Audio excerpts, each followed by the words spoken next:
கோரிக்கை கொடுத்திருக்கிறேன், நிறைவேற்றப்படும். இன்னும் பல சமூகம், பல அமைப்புகள் என்னிடத்தில் கோரிக்கை கொடுத்திருக்கிறீங்க.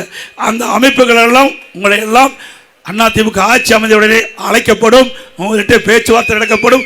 உங்களுக்கு என்ன தேவை என்பதை அதிமுக அரசு பூர்த்தி செய்யும், நிறைவேற்றி.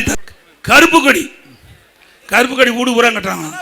நான் வந்தேன் கோவையில், எங்கேயுமே கருப்பு கொடி இல்லை.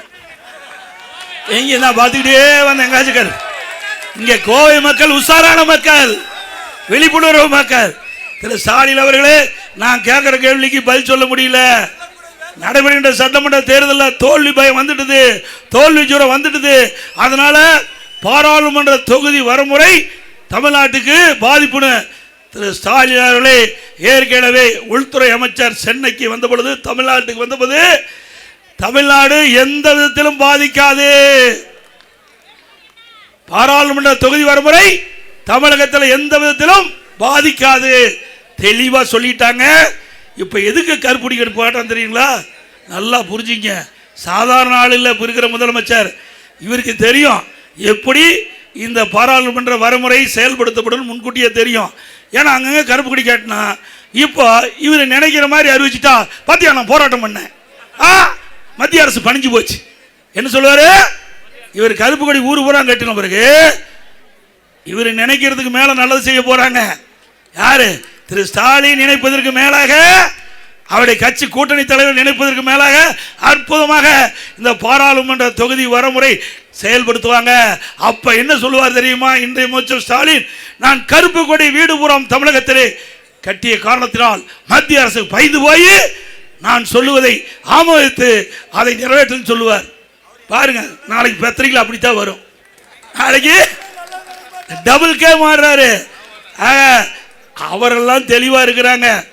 மத்தியில் இருக்கிற ஆட்சியாளர் தெளிவா இருக்கு. நம்முடைய மாநிலம் மட்டும் இல்ல, இந்தியாவில் இருக்கின்ற அனைத்து மாநிலங்களும் பாதிக்காத அளவுக்கு பாராளுமன்ற தொகுதி வரைமுறை செயல்படுத்தப்படும் என்று உறுதி கொடுத்துட்டாங்க.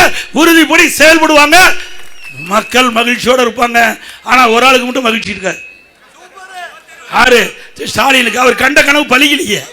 அவர் கண்ட கனவு, அதுக்கு தான் இந்த கருப்பு கொடி போராட்டம். இந்த கருப்பு கொடி போராட்டத்தை கட்டி, இந்த கருப்பு கொடியெல்லாம் வீடு வீடா கட்ட சொல்லி யாருமே கட்டல. அது வேற விஷயம். அவங்களுக்கு எல்லாம் மக்களுக்கு தெரியும். ஸ்டாலின் கூட மக்களுக்கு நன்கா தெரியும். அதனால ஸ்டாலின் அவர் இப்படி கோரிக்கைலாம் நான் வச்சேன், இந்த கோரிக்கை நிறைவேற்றலைன்னா தமிழ்நாடு பதறும், தமிழ்நாடு பழைய முறை சந்திக்கினாரு. எங்க போய் சந்திக்கும்? திமுக ஆட்சி இருக்க வரைக்கும், அப்பா முதலமைச்சர் வரைக்கும் மதுரை மண்ணில் காலே வைக்கல. அதிமுக ஆட்சி மதுரைக்கே வந்தாரு. இவருடைய வீராவதி வீரெல்லாம் நம்ம பார்த்துட்டோம். ஆனா ஒன்னு மட்டும் தெளிவா சொல்றது, திரு ஸ்டாலின் அவர்களே, திரு ஸ்டாலின் தலைமையில் இருக்கின்ற கூட்டணி கட்சி தலைவர்களே, நீங்க சொல்வதெல்லாம் தவறாக இருக்கும். ஆனால் மத்திய அரசு ஏற்கனவே உறுதிமொழி கொடுக்கப்பட்டு விட்டது. இன்றைக்கு தமிழகம் மட்டுமல்ல, இந்தியாவில் அனைத்து மாநிலங்களும் எந்த விதத்திலும் பாதிக்காத அளவுக்கு பாராளுமன்ற தொகுதி வரைமுறை சிறப்பாக செயல்படும், மக்கள் மகிழ்ச்சி தரபடி செயல்படுத்தப்படும். அப்புறம் பெண்களுக்கு 33% இடஒதுக்கீடு பண்றாங்க. அதுதான் பிரச்சனை. பெண்களுக்கு 33% ஏற்கனவே நாடாளுமன்றத்தில் ஒருமனதாக நிறைவேற்றப்பட்டு விட்டது. அதை நடைமுறைப்படுத்துறாங்க. அதை நடைமுறைப்படுத்துறதுக்கு தடுக்கிறதுக்கு தன வேலை பண்றார் ஸ்டாலின். ஆக இன்றைக்கு பெண்கள் மத்தியில் நல்ல பேர் வந்துடும் மத்திய அரசாங்கத்துக்கு. அதற்காக இப்படிப்பட்ட கருப்பு கொடி வீடுதோறும் ஏற்ற வேண்டும் என்ற ஒரு தவறான செய்தி சொல்லுங்க. அது யாரும் நம்ப வேண்டாம். இன்னொரு பெரிய மனுஷன் சொல்லியிருக்கார், சிதம்பரம் எடப்பாடி பழனிசாமி சொல்லி அதிர்ச்சி அளிக்குதுன்னு. எப்ப நடந்ததுதானே சொல்ல முடியும்? மத்தியில் யார் ஆட்சி இருக்கிறா? பாரதிய ஜனதா ஆட்சி இருக்குது. மத்தியில் இருக்கிற ஆட்சியாளர் சொல்றேன்னு சொன்னா வேற யாரு சொல்றது? சிதம்பரம் சொன்ன சொல்ல முடியும்? நான் திரு சிதம்பரம் சொன்னார் சொல்ல முடியும்? மத்தியில் இருக்கிற உள்துறை அமைச்சர் சொன்னாருன்னு சொன்னா அது எப்படி எடப்பாடி பழனிசாமி சொல்றானா? நீ 15 வருஷம், எத்தனை வருஷம் மத்தியில் மந்திரியா இருந்த, எத்தனை வருஷம் இந்த தமிழ் மண்ணில் பிறந்து உள்துறை மந்திரியா இருந்தீங்க, அப்புறம் ஃபைனான்ஸ் மினிஸ்டரா இருந்தீங்க. என்ன கொண்டாந்தீங்க தமிழ்நாட்டு? கொண்டாந்தாரா?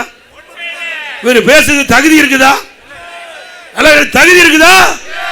தமிழ்நாட்டு மண்ணில் பிறந்து பல ஆண்டுகளாக தமிழ்நாட்டு மக்களை ஓட்டுகளை வாங்கி மத்தியிலே ஆட்சி அதிகாரத்திலே அமர்க்கின்ற பொழுது தமிழ்நாட்டுக்கு எந்த நிதியும் கொடுக்கல, திட்டத்தையும் கொடுக்கல.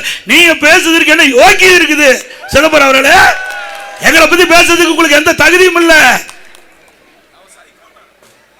இப்படி மக்களை பற்றி கவலைப்படல, தமிழ்நாட்டை பற்றி கவலைப்படல, இருக்கின்ற பதவியை சுகமா அனுபவிக்கணும். ஓட்டு போட்ட மக்களை பற்றி திரு சிதம்பரமும் கவலைப்பட மாட்டாரு, இன்றைக்கு இருக்க முதலமைச்சரும் கவலைப்பட மாட்டார். இன்னொன்னையும் சொல்றேன், இன்றைக்கு திமுகவில் கூட்டணியில் 39 பேர் வெற்றி பெற்று போயிருக்காங்க.